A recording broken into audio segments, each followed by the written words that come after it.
no coração. A gente quer suar mais de prazer. A gente quer ter muita... Bem, nosso papo de hoje, aqui na Casa da Cultura, Zazu, com Paulinho Trebasai.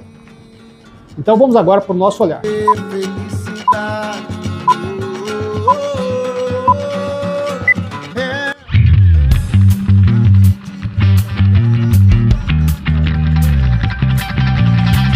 Então, Paulinho, conte um pouco sobre você.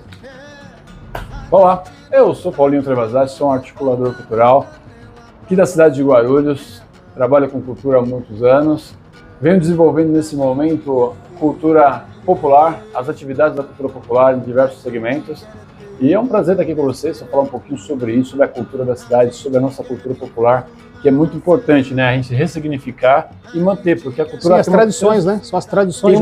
A cultura tem um processo de transformação gigantesca, e manter as tradições é muito importante. E como é que Guarulhos trabalha essa questão das suas tradições, do seu espaço cultural? Como toda grande cidade, Guarulhos vai perdendo essas tradições com o passar dos anos. Os mais novos não acompanham as ideias e os pensamentos dos mais antigos. O que acontece? Deixa morrer devagarzinho para que seja natural, vai esquecendo. Não vai acompanhando os pais, não pega violão, não vem na roda de conversa, não tem esse bate-papo mais como tinha antigamente. Sim, que sempre a história era passada de pai para filho, né? A tecnologia vem suprindo essa necessidade de suplementar, de estar junto ali, que tira o ato familiar. O pai conversar com o filho, o pai ensinar os ofícios para o filho. Porque a tecnologia hoje, ela transforma. Ela mostra ali o que você tem que fazer e a relação humana está se perdendo. Então, no nosso bate-papo hoje é falar sobre essa cultura, sobre essa relação de como você herdar as características, as coisas naturais do dia a dia dos pais, dos avós e colocar em prática na cultura popular. Eu trabalhei muito tempo numa escola aqui, Guarulhos, que tinha um grupo de catira. Não sei se você conhece. É uma família... Os favoritos da catira ou catira bota de ouros? Catira botas de ouro. Catira botas de ouro. Que veio também O favorito da catira era um grupo bem maior e foi dividido em dois por um tempo. Ficou o favorito da catira e o catira bota de ouro. Eram os compadres do mesmo. Mas conheci ambos. Não me recordo o nome agora do mestre catireiro do Botas de Ouro, mas do favorito da catira era meu mestre Seu Oliveira e o parmeiro Edson. E a gente via assim que a grande motivação deles era passar essa cultura de pai para filho, né? É a tradição, né? O pai engaja o filho, o pai incentiva o filho, o pai faz a convivência, né? Mostra para o filho e faz ele conviver. Porque se não houver a convivência, se não tiver a vivência de produzir, de estar junto da cultura popular, dificilmente pegam no ritmo, dificilmente eles fazem alguma coisa. E essa questão também de você ter numa cidade que é grande, muito grande, Guarulhos, né? Você tem regiões de Guarulhos que são muito diferentes. Características diferentes em locais diferentes. Nós temos uma área em Guarulhos, temos áreas em Guarulhos muito rural, sim, por exemplo. E lá tem mais bagunça. A gente fala, a área rural deve ter mais cultura popular. Ao contrário, tem muito mais bagunça, que o pessoal sai daqui do centro para ir para a área rural para fazer bagunça mesmo. Mas alguns bairros afastados da cidade mantêm uma característica muito forte. O que nós temos aqui na cidade de Guarulhos, por exemplo, são as Folia de Reis.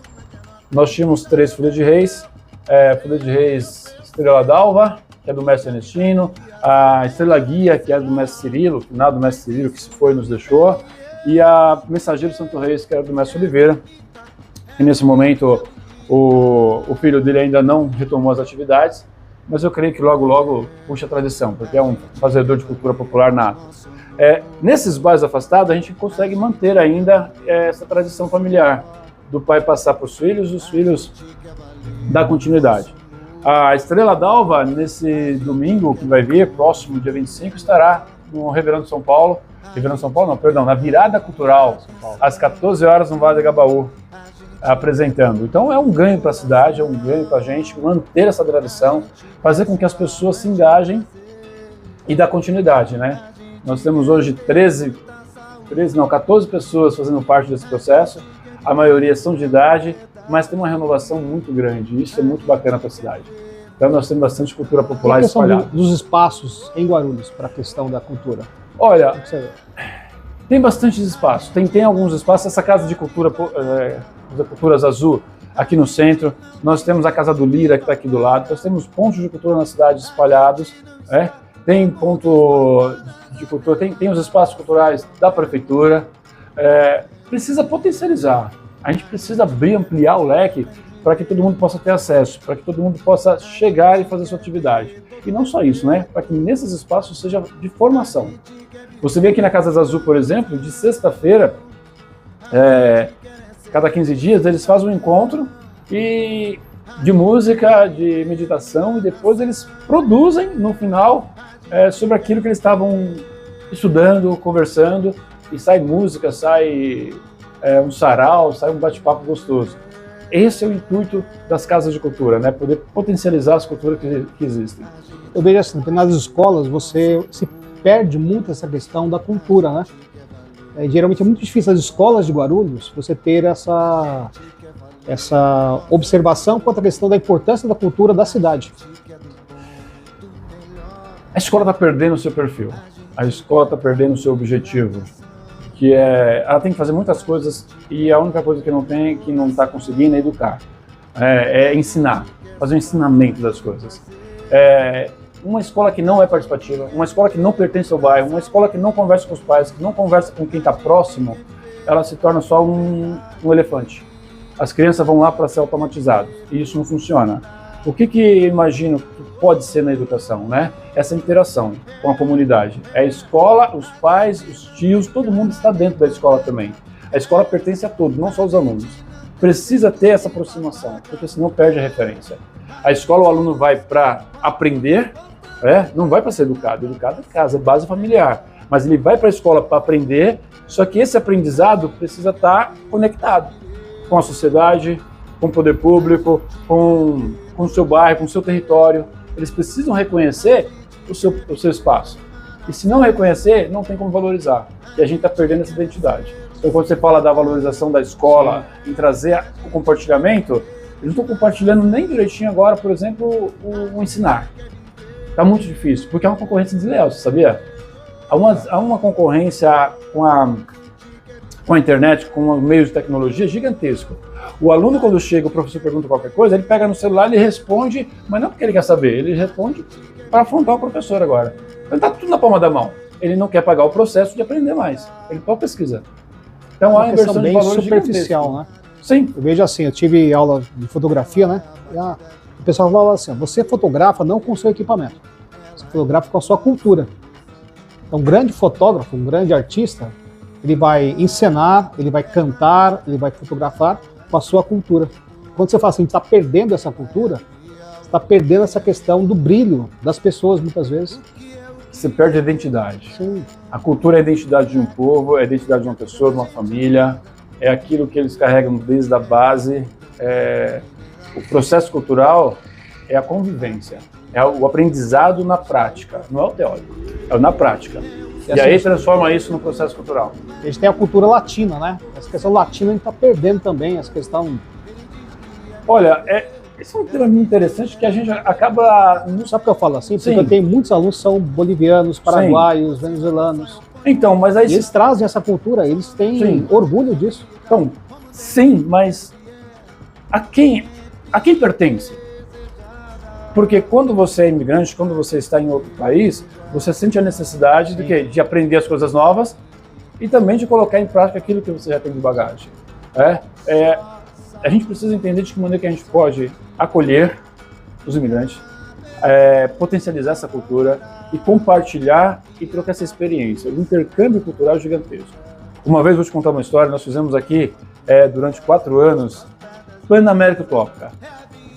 Foi um festival que juntou aqui em Guarulhos mais de 8 países, mais de 50 pessoas do Mercosul, e a troca de experiência foi gigantesca, muito grande. Nós tivemos mais de 100 peças espalhadas na periferia de Guarulhos, peça internacional, digamos assim, né, shows internacionais, para as pessoas da periferia, para ter esse contato com arte, para ter esse contato com outras linguagens e com experiências diversas, para que eles possam ter uma bagagem também no processo cultural. Então, quando a gente fala a quem pertence, o que a gente propõe de colocar para a sociedade? O que a gente quer que a sociedade tenha? E uma das bagagens é justamente isso, Você precisa ter experiência de vida, você precisa conviver com as pessoas, respeitar o próximo, eu preciso saber quem é o próximo. Sim. Eu preciso conversar com o próximo, eu preciso esticar a mão, eu preciso abraçar o outro, eu preciso estar junto com eles. E a gente não tem a possibilidade de tirar uma criança daqui para mandar para o exterior, mas a gente tem a possibilidade de trazer o que está no exterior para dentro para poder fazer com que eles tenham acesso. Muito interessante essa parte. Então eu vejo assim, quando eu tenho contato com os alunos, né, eles falam assim, que eles têm uma cultura, a questão da alimentação, da questão do vestuário, da questão da música. A cultura, ela é impressionante, né? Você conseguiria mensurar o que é cultura? Não dá, né? Para mim, eu trabalho 30 anos com cultura. Eu olho assim e falo assim, é impossível mensurar o que é cultura, porque qualquer ação do ser humano que demonstra para o outro, que tem para que ele possa ter contato, é cultural. É cultura. Então, quando a gente vem a bagagem do outro, a gente não tem aquela coisa de ser crítico. Sim. Tem coisa que eu tenho aptidão, que eu gosto mais. Mas não deixa de ser cultura o outro. Aquele que eu não gosto, não deixa de ser cultura. É uma cultura também. Agora, a gente vai absorvendo aquilo que tem mais facilidade, a gente vai trocando experiência daquilo que a gente gosta mais, e esse processo, por exemplo, de quando você traz alguém de fora e casa as ideias com aquilo que você gosta, se potencializa no seu território mesmo. Aqui na Casa Azul, por exemplo, serviu de palco para muitos artistas do Mercosul, por exemplo. Aqui nessa casa, que já deve ter 12 anos, só nesse local aqui. Então, é uma base sustentável. Quando a gente fala de espaços culturais, quando a gente fala de casas de cultura, porque é acolhedor. É acolhedor. Você vem numa casa de cultura, a primeira coisa que você para, você ouve. E aí, acolhido, né? Ser acolhido pela música, pelo teatro, pela dança, pelo ambiente, pelas pessoas que estão lá. Porque quem está numa casa de cultura quer acolher, quer falar, quer transmitir, quer absorver, quer fazer a troca. Então são lugares fantásticos e a gente tem olhares diferentes para cada canto que a gente olha na cidade. Você pega essa literatura de cordel. Cordel ali você tem a questão da história que é contada, que é musicada com essa história, que tem a representação. Eu acho muito rico essa cultura. A questão do cordel, nós temos aqui em Guarulhos o Bosco Maciel, meu mestre, Bosco Maciel, que tem a Casa dos Cordéis, é uma casa antiga, e eu tenho uma experiência incrível com o cordel. Estava eu na Praia da Pipa, Rio Grande do Norte, fazendo um bate-papo, de repente eu vejo uma casa de cultura, tendo uma batucada, tendo uma dança, e eu entrei para curiar, me senti subacolhido, sentei num banquinho, vieram me oferecer alguma coisa, eu peguei, tomei, e estando naquele bate-papo, de onde você é? De Guarulhos.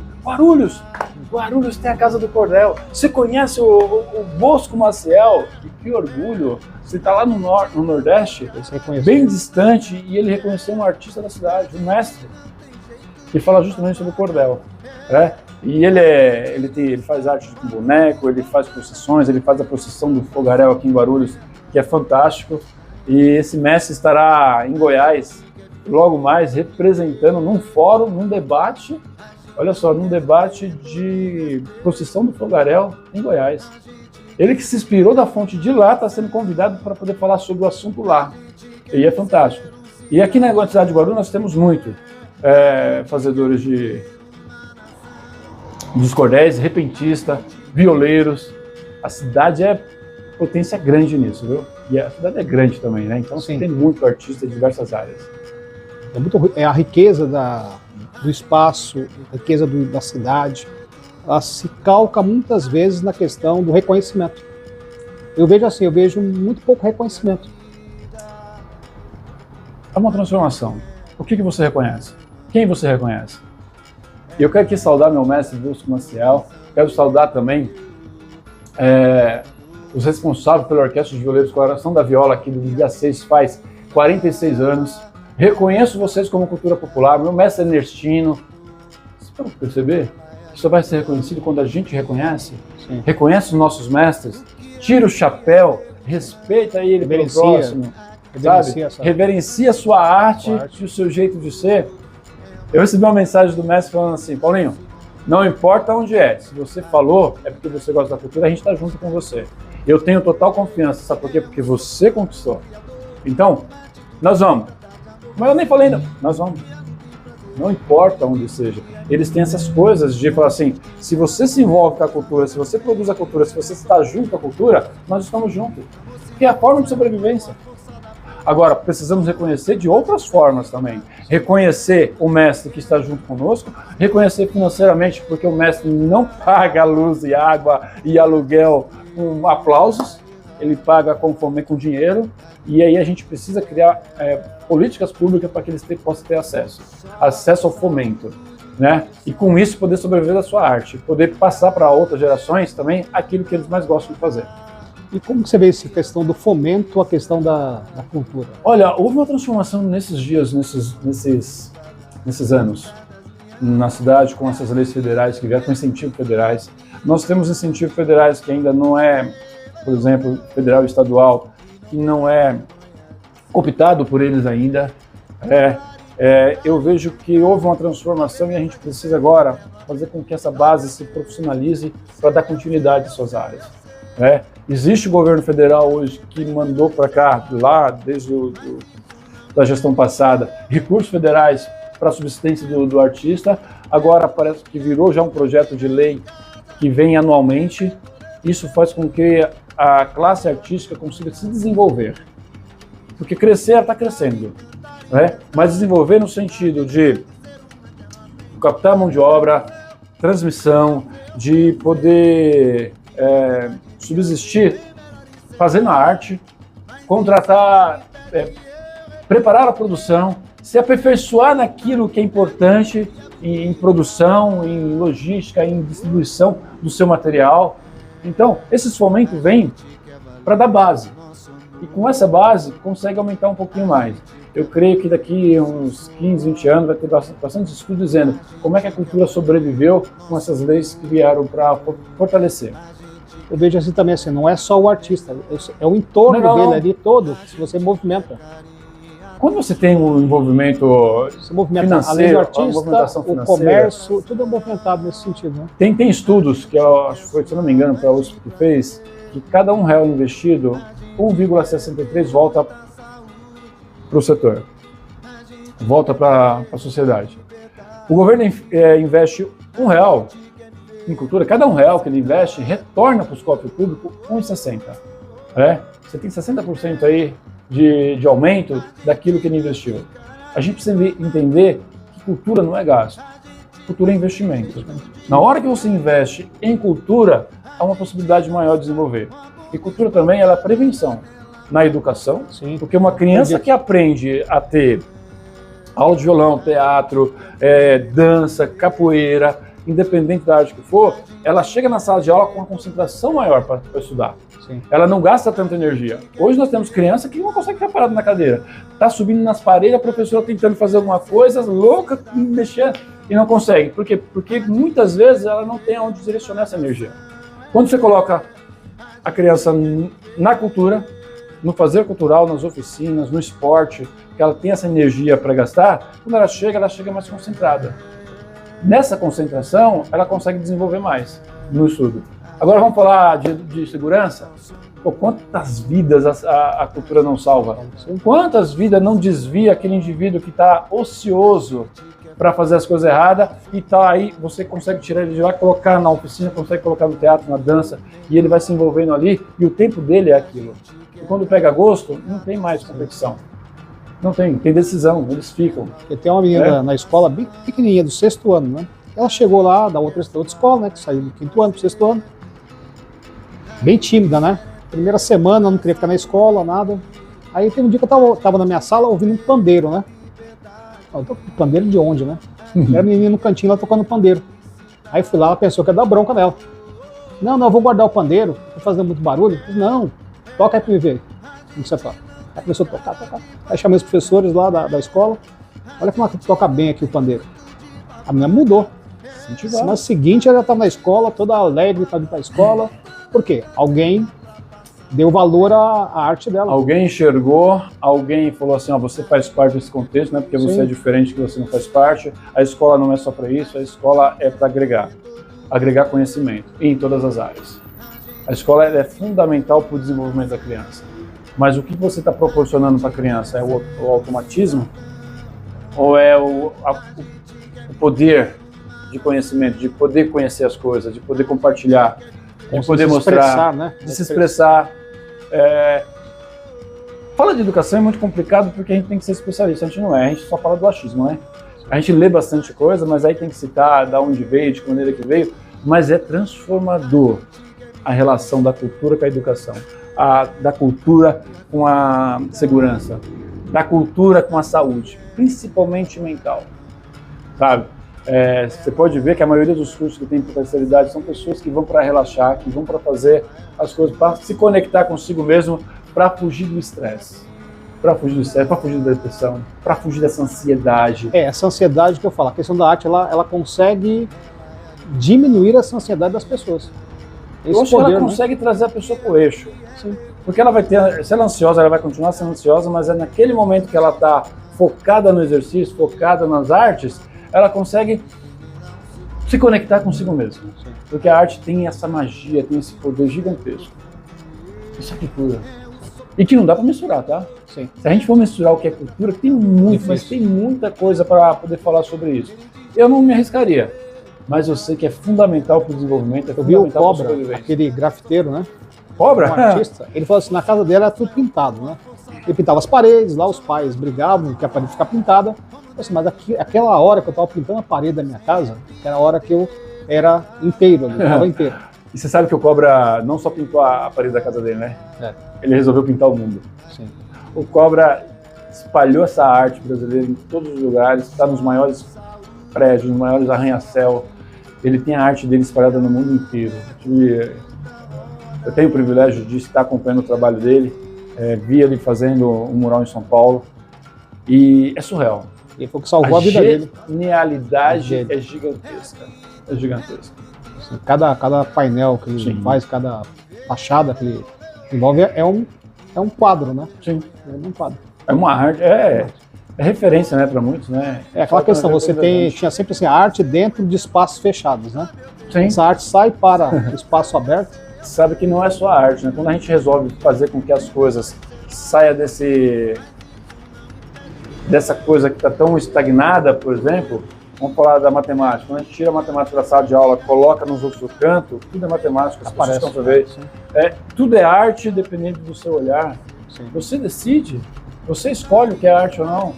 Tudo que é movimento é arte.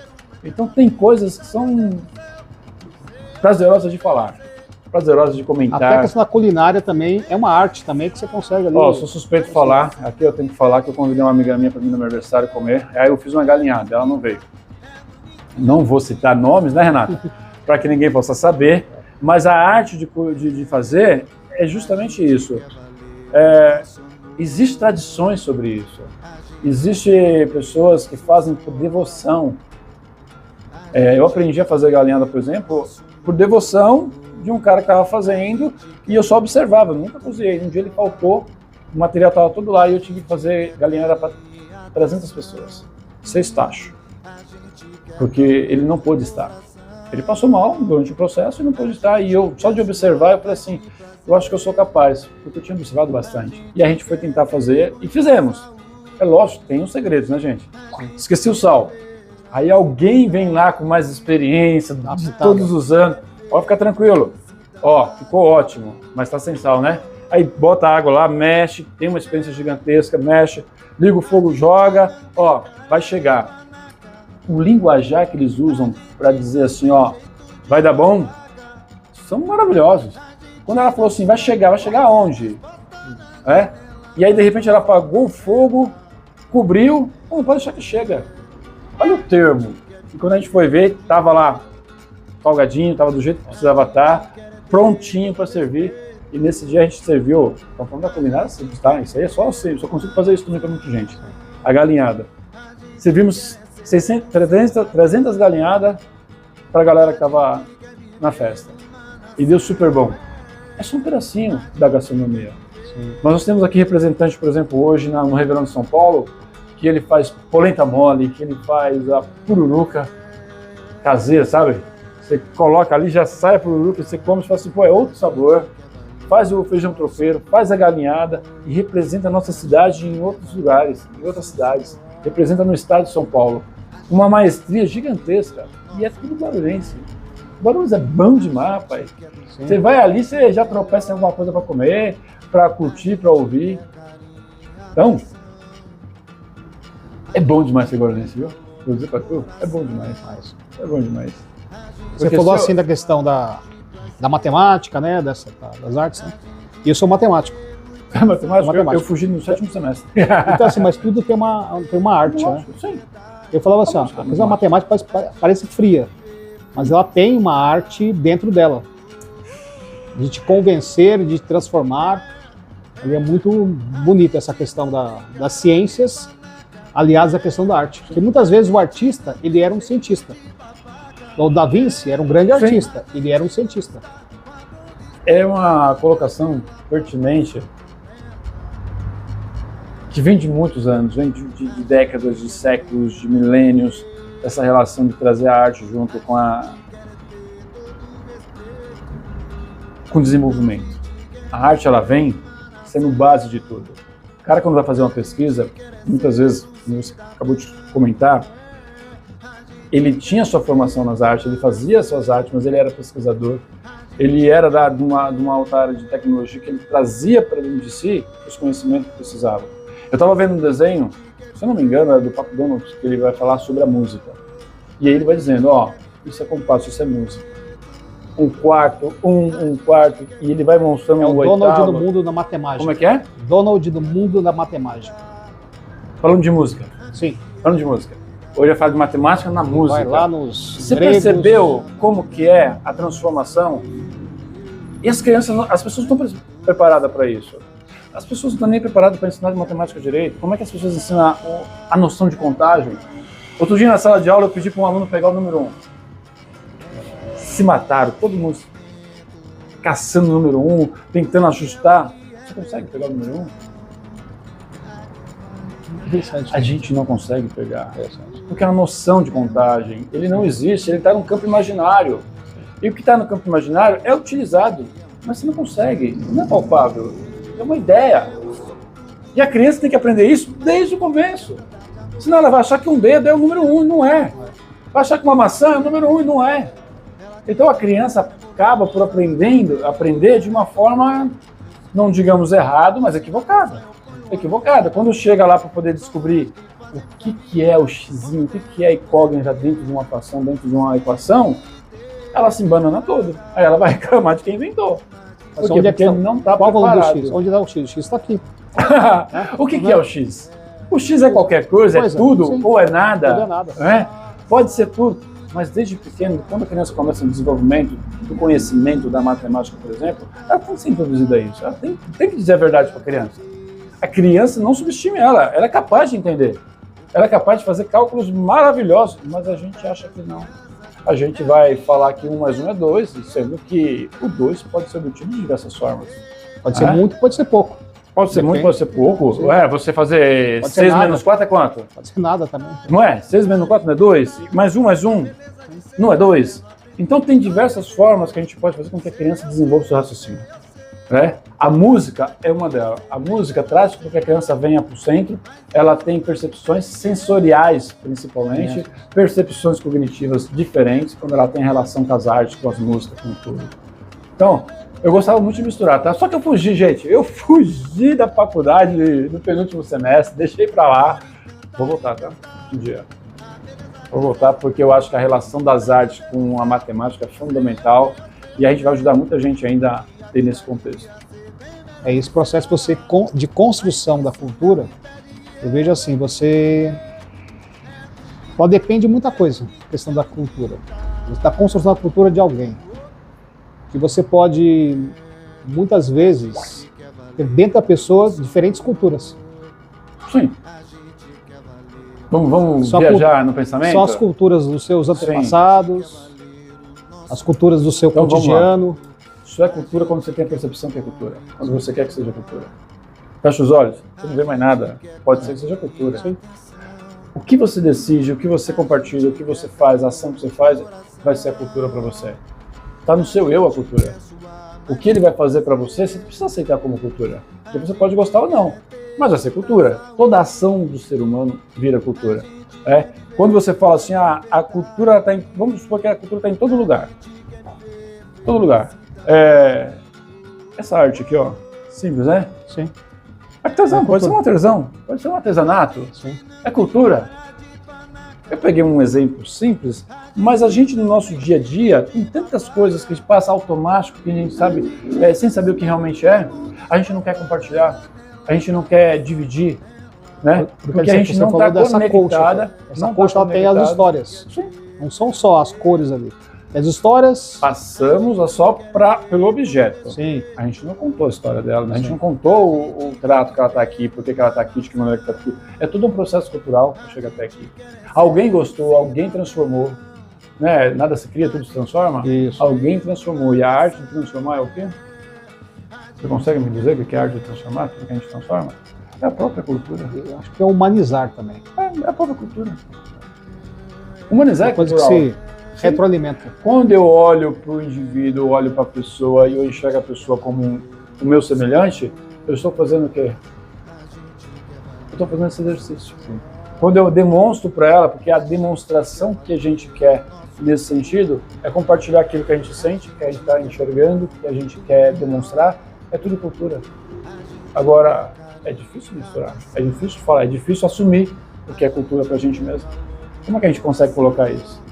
E a gente está falando de um termo, e a gente pode puxar e fechar, por exemplo, na cultura popular, na cultura erudita, a gente pode puxar mais para a cultura de fato ou de massa, sabe? E é fantástico você debater sobre isso. Não tem essas coisas que é de fato e é de massa? Sim. O que é de massa? Você vem aqui e faz um show para milhões de pessoas. Lady Gaga, o que deixou? O que a Lady Gaga deixou de contrapartida para quem foi assistir ela? A não ser o prazer momentâneo. É? E aí tem as culturas, por exemplo, vamos citar as culturas de massa, que vai até a comunidade, que compartilha, que deixa um pouquinho do seu saber, que incentiva aquelas pessoas a fazerem também. Então, tem divergências, tem muitos pontos que a gente pode compartilhar e trocar sobre as culturas. O que é de massa, o que é de fato, o que é colocado, o que persiste. Quanto tempo dura uma Lady Gaga? Quanto tempo dura um mestre Fulião? Qual o peso deles para a sociedade? Uma vez o pessoal falando assim, quanto tempo dura, no caso era Madonna. A Madonna e o Cartola. Cartola, ele vai ser eterno. Também, a Madonna também vai ser eterna. Sabe por que vai ser eterna? Porque de onde ela veio, é a cultura deles. Sim. Aquilo é a cultura deles também. A gente vê como cultura, muitas vezes, distante da gente, como cultura de massa, que consegue aglomerar muita gente. É lógico que o Cartola pesa mais pra gente. Sim. Mas em algum momento, em algum lugar lá, ela é a força maior, é a referência. Onde você está? Da onde você está olhando a cultura? De que ponto você está enxergando essa cultura? Qual é o olhar que você tem para aquela... Qual que é o olhar? Aliás, o que a gente está fazendo aqui? Um olhar diferente, né? Sim. Como que a gente olha a cultura? Como é que a gente mensura isso? No seu olhar e no meu? Vamos ter divergência em algum momento. E até aquela questão, se você enxerga algo em diferentes fases, né? O meu olhar, quando era criança, era um. Meu olhar, adolescente, era outro. O adulto é outro. Mas você vê... Do mesmo foco. Você enxerga? Você enxerga tudo que você vê? Não, isso aí é... Se a gente parar mesmo para enxergar aquilo que a gente está vendo, cara, você percebe... Olha ao seu redor. Você está onde? Fala para mim. Você tem atrás de você um piano. Sim. Você tem ali, vários um ukulele. Você tem artesanato daquele lado, você tem livros ali, você tem artesanato indígena, artesanato que tem ali, por exemplo, europeu, lá da Índia, da Arábia. Você tem um pandeiro ali que deve ser do Egito, sabe? Você enxergou? Você viu. Sim. Mas muitas vezes a gente vê e não quer enxergar. Quantas vezes você passou na rua, você viu um artista de rua tocando lá e você não teve tempo de enxergá-lo? De parar e falar assim, pô, que som é esse? Olha o cara que tá fazendo aqui. A gente passa no automático. A gente vê muitas coisas, enxerga pouca coisa, só enxerga aquilo que quer. Aquilo que é... Isso é cultural, tá? Só aquilo que nos... E é engraçado assim, quando você vai para São Paulo, no domingo, é diferente do que você vê de São Paulo durante a semana. Você não enxerga nada ali. No domingo você começa a ver, isso aqui tem uma árvore, aqui tem essa casa, aqui, olha que bonita essa casa. Você passa tão rápido. É o que você está fazendo, né? O que você está fazendo com você? Quando você acorda, qual é o seu propósito? Para que você vive? Qual é a sua gana na vida? O que você faz? Eu tenho o privilégio, quando eu acordo, eu abro a janela assim, eu olho pro meu quintal, eu vejo uma árvore gigantesca que eu não consigo abraçar. Mas eu vejo, e eu enxergo. Eu enxergo nela a beleza, eu enxergo os passarinhos, eu enxergo naquele momento que eu estou conectado com o meu habitat. Mas, quando eu saio de lá, qualquer outro lugar que eu olho assim, eu não consigo enxergar tudo. Eu vejo, mas não enxergo, porque eu não estou conectado, sabe? Então, todo lugar tem cultura, todo lugar está espalhado, e esse bate-papo é muito importante, porque daqui 10 anos, daqui 15 anos, quando a gente for ver, pô, quantas besteiras eu falei, mas quantas coisas eu aprendi também. Sim.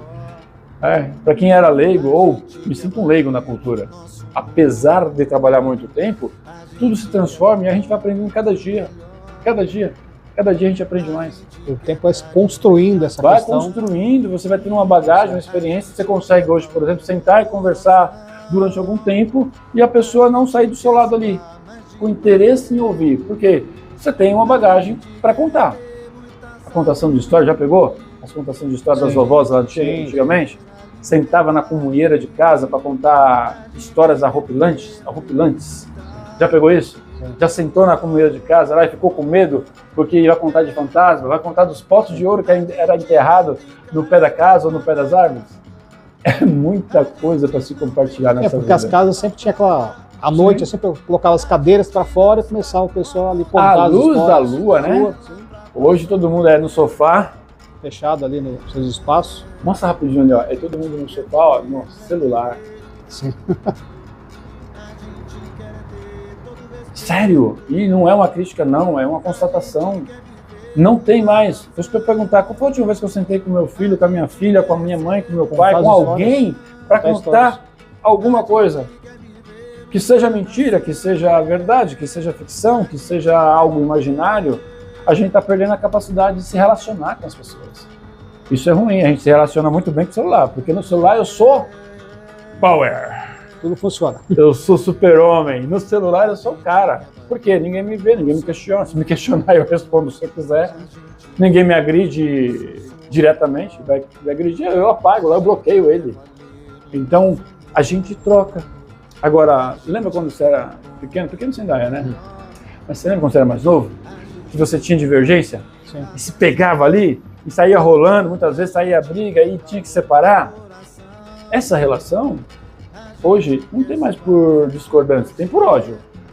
Porque não tem mais a conversa, não tem mais essa aproximação. Dificilmente brinca de amarelinha, dificilmente brinca de bolinha de gude, de peão, de elástico. Quem nunca brincou de elástico? É uma cultura muito rica, de né? De queimada, sim, uma cultura muito de guarda-poste, de mãe da mula, de taco. Outro dia a gente estava conversando e o pessoal estava jogando taco. Sabe quando estava jogando taco? Não, joga aí. Meu motorista vai rebater. Como é que é? Não, o motorista vai rebater. Joga aí. Aí jogou, rebateu. Ah, não, meu funcionário pega. Corre lá. Por que você está brincando com isso? Não faz sentido. Se for uma piada que a gente estava fazendo entre amigos, mas isso acontece. Deixa de sair do campo imaginário, deixa de ser na prática. Você não sabe mais como é que faz as brincadeiras. As brincadeiras estão morrendo, estão perdendo sentido. Não tem mais a relação. A mãe, quando nasce, não, aqui, ó, bota para assistir. Ele fica quietinho quando ele assiste. É lógico, é viciante. Né? Mas aí a criança pega, vai ficando com o quê? Desapego à família, ao pai, à mãe, as coisas. Vai ficar desapegado. E quando cresce, fica rebelde. Isso também é cultural, é uma nova cultura. Você falou assim, a questão das brincadeiras, a questão da infância das pessoas, né? Você fala assim, muitos engenheiros falam assim, um engenheiro mecânico, ele começava a ser construído quando ele fazia lá o seu carrinho, o rolemã. Surgia todos os problemas, a gente tinha que resolver ali. Já andou de carrinho de rolemã? Já. Já andou? Já. Já queimou as mãos? Já. Já queimou as solas do pé? Colocar o chinelo ali no... Você colocava a madeira do lado assim, batia um prego o chinelo. Do outro, colocava o chinelão e descia. Quando tinha que parar, você puxava. Quando você queria dar cavalinho de pau, puxava um lado só, saia rodando. Quando queria parar de vez, puxava os dois assim e rezava, porque chegava a levantar a traseira para poder parar. E quando você ia ver, as mãos tudo ralado, porque quando você vai pegar aqui assim, você encostava, ralava a mão no chão, mas você tinha que pegar. O chinelo tudo comido na ponta, porque você tinha que coordenar aqui. O carrinho de rolemã é uma das brincadeiras mais cruéis que tinha, mais gostosa, mais divertida que tem, sabe? E mesmo assim, as crianças brincavam. tinha o prazer do pai poder fazer pro filho, lembra? Ah não, pai, você vai fazer. E vai lá o pai com o martelo, com o serrote, pegava a rodinha, arrumava o rolemã, colocava na traseira, colocava a mão na frente. Era uma bagunça só. Tinha uma relação de proximidade. Sim. A relação de proximidade hoje é os pais separados, falando pelo celular com o filho. Um lá longe, é assim, entendeu? Tinha uma bolinha de gude ali, aprendia matemática coisas, na bolinha de gude. Oh. 3 box, lembra disso? Sim. Triângulo, Bolinha paredão, de leite. Bolinha de paredão, salva todas. Ixi, era tanta brincadeira, tem tanta brincadeira que era gostosa. Tudo cultura, um processo cultural de vivência na prática. Hoje é quase tudo automático. Mas a gente não está aqui, gente, para falar dessas coisas automáticas. A gente está falando de umas coisas que eu quero que fique registrado, uma riqueza cultural gigantesca. Vou convidar você. Qual é o seu nome mesmo? Esqueci. Flávio. Como é o seu nome, Flávio? Flávio Augusto. Isso aí. Flávio, eu vou te convidar para você ir num bairro afastado do centro, sabe? Que fica lá no Bom Sucesso. Lá você vai comer algodão doce, comer uma pipoca, vai brincar no pula-pula, às vezes no touro mecânico. Você não vai pagar nada, mas você tem que ir com o pai, com a mãe, com a criança. Lá tem uma biblioteca itinerante que você vai lá, pega o livro. Se você quiser levar, você leva. Se você quiser ler, você lê. Se você quiser devolver, você devolve. Se você quiser doar livro, você doa. Sabe? É uma biblioteca para você. Sua para você. Você faz o que você quiser com o livro. Lá tem um espaço de música que enquanto as crianças ficam brincando, você fica ouvindo. Sabe aquele ditado? Um olho no peixe, outro no gato? Sim. Lá é assim os pais. Os pais ficam olhando para a arte, para a cultura, com um olho na criança brincando. E ainda fala, me traz um algodão doce. Me traz um algodão doce. Isso acontece aqui na cidade de Guarulhos. A gente proporciona, através de Bom Sucesso, cultura e tradição, essa honraria para a família. De poder conviver, resgatar laços, essa proximidade, esses laços de estar, principalmente, de estar junto. De estar produzindo aquele momento, de estar compartilhando a cultura, de estar ensinando a criança a ter essa relação mais próxima com a cultura. Porque somente assim a gente consegue transformar, sabe? Recriando momentos, fazendo com que eles tenham mais acesso ao ser humano. Criando e recriando, né? Criando e recriando, ou transformando. Sim. Ninguém cria nada, né? Tudo transforma. Transformando os momentos deles. Aquela nostalgia, transformando aquela inabilidade que eles têm de se isolar em atos confraternal, né? Tá todo mundo junto, sujando, se matando com algodão doce, porque algodão doce é puro açúcar, mas vai lá, experimenta, faz parte do processo. O corpo também está preparado para isso. Conhecer, né? Conhecer. Tem muita coisa para se falar, tem muita coisa para se compartilhar nesse sentido, né? Então, o nosso olhar de hoje, tem o prazer aqui dessa conversa sobre a cultura e eu queria perguntar para você assim, qual o seu olhar sobre a vida? Eu tenho uma frase que eu costumo dizer o seguinte, acho que foi o Snoop que fala com o Charlie Brown, a gente só morre só uma vez, não é isso? Aí ele olha assim, a gente só morre uma vez, mas vive todos os outros dias. A gente só morre um dia, mas vive todos os outros. A vida é algo precioso, a vida é algo maravilhoso, Jesus é lindão, e a gente tem essa oportunidade de viver todo dia. Só que você não vive amanhã, não. Você não vive ontem também. Você lembra do ontem, você imagina amanhã, mas você consegue viver hoje. Hoje é o dia. Você só vive agora. Então, o meu olhar sobre a vida é justamente esse. Sabe? O que eu posso fazer por mim, principalmente? Porque se eu não fizer por mim, cara, de boa, não é egoísmo, não. Se eu morrer agora, eu vou fazer o quê? Vai servir para quem do quê? Eu tenho que, nesse momento, olhar a vida e falar assim, minha vida é maravilhosa. E meu olhar sobre a vida é hoje. Cara, eu faço o máximo para eu estar bem hoje. E isso não significa que eu não posso estar triste. Eu vou estar triste, porque a vida é assim. A vida tem altos e baixos, a gente vive todo dia, toda hora. Então, meu olhar sobre a vida é muita vida da sua vida. Porque tem gente que não vive. Tem vida, mas não vive. Não sabe o propósito que tem. A gente tem uma ONG, um grupo de pessoas que se torna uma ONG, chama Isto Tudo por um Sorriso. E outro dia o cara falou assim, a gente pediu uma doação para ajudar umas crianças e o cara, eu dou para você. Pegou e deu com aquela cara feia, aí todo mundo olhou assim para ele, cruzou o braço e falou assim, a gente não quer. Mas você pediu, a gente não quer. Tudo que você dá dessa forma vai carregado de energia. A gente quer isto tudo por um sorriso. Se não fizer sentido para você, não faz sentido a gente fazer também com você. Não. Deixa pra lá. Compartilha amor, compartilha alegria, sabe? E tudo bem o dia que você estiver triste. Naquele dia que você estiver triste, alguém vai chegar lá e compartilhar com você. Então, qual que é o meu olhar sobre a vida? É esse. É muita vida na sua vida. Que você tenha muita vida na sua vida. Que a sua vida possa ser inspiração para outras pessoas. Que a sua vida possa valer a pena quando você falar assim, pô, chegou. Chegou o momento. Valeu a pena? Você viveu? Quais são as histórias que você tem para contar? Quais são as histórias que você vai deixar? Qual que é o legado que você adquiriu, que você compartilha? Qual é a mensagem que você passou? O que você está fazendo aqui, cara? As marcas que deixou. Mas o que você está fazendo aqui? Quanto você apanhou, quanto você chorou? Tem que fazer sentido, você tem que indagar. Então, meu olhar sobre a vida é, cara, eu vivo todo dia. Então, muita vida na vida de cada um de vocês, muita vida na sua vida, Flávio.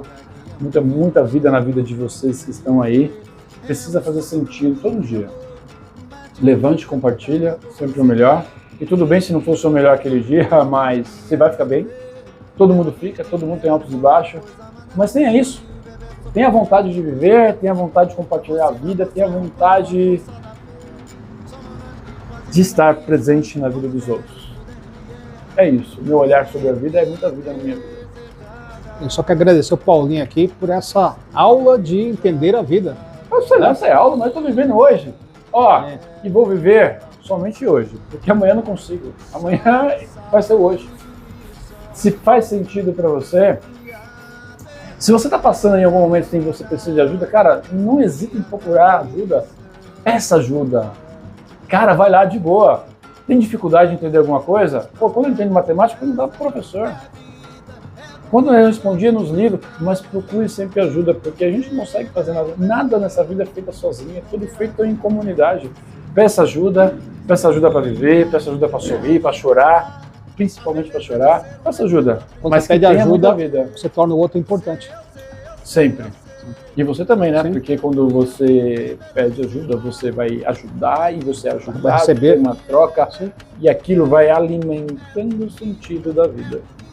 A vida fica cheia de sentido, cheia de alegrias e você pode fazer muitas outras coisas. Pergunto, qual é o seu olhar da vida? Se não viver. Sim, bacana. Então, muito obrigado, cara. Muito obrigado aqui pela... E viva a cultura popular, viva os mestres da cidade de Guarulhos. E o nosso olhar fica aqui e agradeço a todos.